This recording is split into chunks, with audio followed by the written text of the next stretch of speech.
कर्नाटक में जल्द ही विधानसभा चुनाव का बिगुल बजने वाला है, जिसे लेकर राजनीतिक दलों ने कमर कस ली है। खासकर पार्टियां टीपू सुल्तान के नाम पर सियासत को गरमाने की कोशिश कर रही हैं।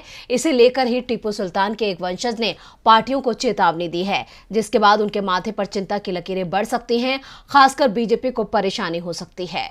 कर्नाटक में जब जब विधानसभा के चुनाव करीब आते हैं तब तब टीपू सुल्तान के नाम पर सियासत जोर पकड़ने लगती है। खासकर बीजेपी सुल्तान के नाम पर राजनीति को गरमाती है और इस बार भी सत्तारूढ़ पार्टी का इरादा कुछ ऐसा ही है। लेकिन उससे पहले ही टीपू सुल्तान के एक वंशज मंसूर अली ने कानूनी कार्रवाई की चेतावनी दे दी है। उन्होंने कहा कि राजनीतिक लड़ाई में टीपू सुल्तान का नाम नहीं खींचा जाना चाहिए।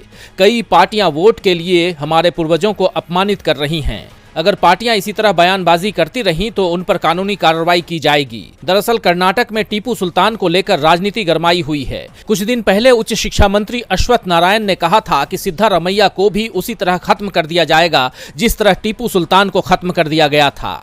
उनके इस बयान पर कई लोगों ने आपत्ति जताई थी। इसके अलावा बीजेपी चीफ नलिन कुमार कातिल ने कहा था कि टिपू सुल्तान के सभी उत्साही अनुयायियों को जिंदा नहीं रहना चाहिए। टिपू सुल्तान के वंशजों को खदेड़कर जंगलों में भेज देना चाहिए। इस बयान को लेकर हंगामा छिड़ा हुआ है। टीपू सुल्तान के एक वंशज मंसूर अली ने कहा कि अमित शाह ने टीपू सुल्तान की तुलना सावरकर से की थी, जो गलत है। उन्होंने कहा कि किसी भी दल ने टीपू सुल्तान के लिए कुछ नहीं किया, केवल वोटों के ध्रुवीकरण के लिए उनके नाम का इस्तेमाल किया है। मंसूर अली ने कहा कि सियासी लड़ाई में टीपू सुल्तान को न खींचें। अगर आपने पूर्वजों को अपमानित किया तो कोर्ट जाएंगे। इस चेतावनी के बाद राजनीतिक दलों की चिंता बढ़ गई है, खासकर बीजेपी की, क्योंकि वही अक्सर टीपू सुल्तान के नाम पर सियासत करती है।